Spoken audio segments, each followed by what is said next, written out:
برادران اسلام، السلام علیکم ورحمۃ اللہ تعالی وبرکاتہ۔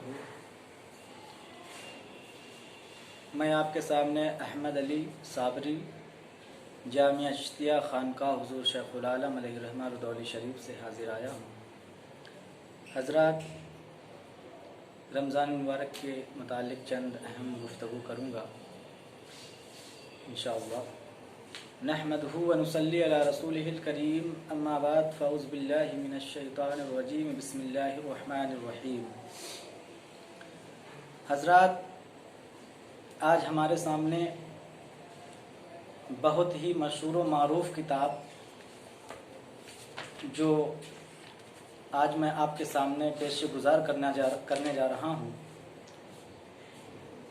قطب ربانی حضرت سیدنا شیخ عبدالقادر جیلانی رحمۃ اللہ علیہ، غوث پاک رحمۃ اللہ علیہ کی یہ کتاب لکھی ہوئی ہے، جس میں سے آج کا میں اپنا موضوع بنایا ہوں ماہ رمضان کے فضائل اور خصائص۔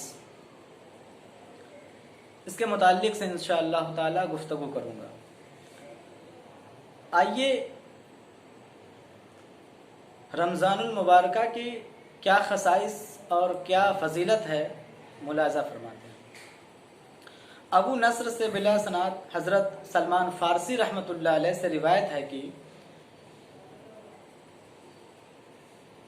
شعبان کے آخری دن میں رسول کریم صلی اللہ تعالی علیہ وسلم خطبہ ارشاد فرماتے تھے۔ حضور کریم صلی اللہ تعالی وسلم نے ارشاد فرمایا کہ اے لوگو، ایک عظیم مرتبت اور برکتوں والا مہینہ سایہ فگن ہونے والا ہے۔ یعنی جب رمضان المبارکہ قریب آ جاتا، یعنی کہ شعبان المعظم کی جو آخری تاریخ ہوتی تھی، اس دن حضور نبی کریم صلی اللہ تعالی علیہ وآلہ وسلم صحابہ کرام سے یہ خطبہ ارشاد فرماتے کہ اے لوگو، اب تمہارے درمیان بہت ہی مرتبت اور برکتوں والا مہینہ سایہ فگن ہونے جا رہا ہے، جس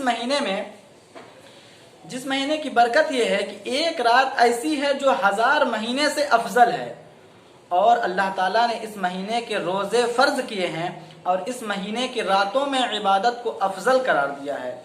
جس شخص نے اس مہینے میں ایک نیکی کی یا ایک فرض ادا کیا، اس کا اجر اس شخص کی طرف ہوگا جس نے کسی دوسرے مہینے میں 70 فرائض ادا کیے۔ اس مہینے میں صبر اور صبر کا صلہ جنت ہے۔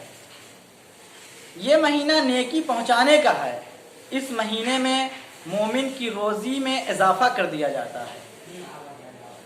جس شخص نے کسی روزے دار کو افطار کرایا، اس کے گناہ بخش دیے جائیں گے۔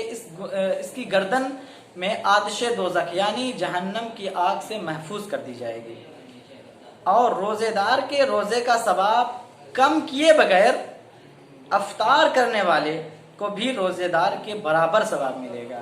اس کا مطلب یہ ہے، اگر ایک روزے دار کے ساتھ ایک بغیر روزے دار اگر افطار کرے اس کے ساتھ بیٹھ کر، تو اللہ کے رسول صلی اللہ تعالی علیہ وسلم نے ارشاد فرمایا کہ ایک روزے دار کو جتنا ثواب ملتا ہے اتنا ثواب ایک افطار کرنے والے کو ملے گا۔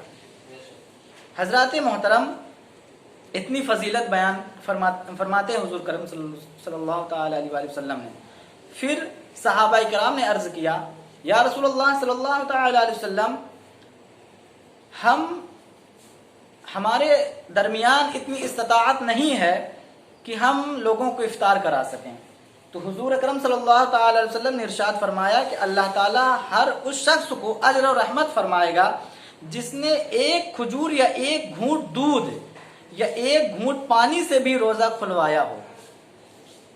اگر کسی شخص کو ایک گھونٹ پانی یا ایک قطرہ دودھ یا ایک گھونٹ ایک کھجور سے بھی اگر اس کو افطار کرایا ہوگا، اللہ تعالیٰ اس کو اجر عطا فرمائے گا۔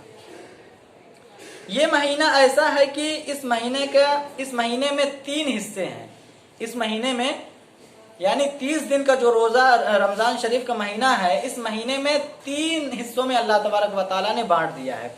پہلا حصہ جو ہے تو وہ رحمت کا ہے، اور دوسرا حصہ مغفرت کا ہے، اور آخری حصہ جو ہے دوزخ سے نجات کا ہے۔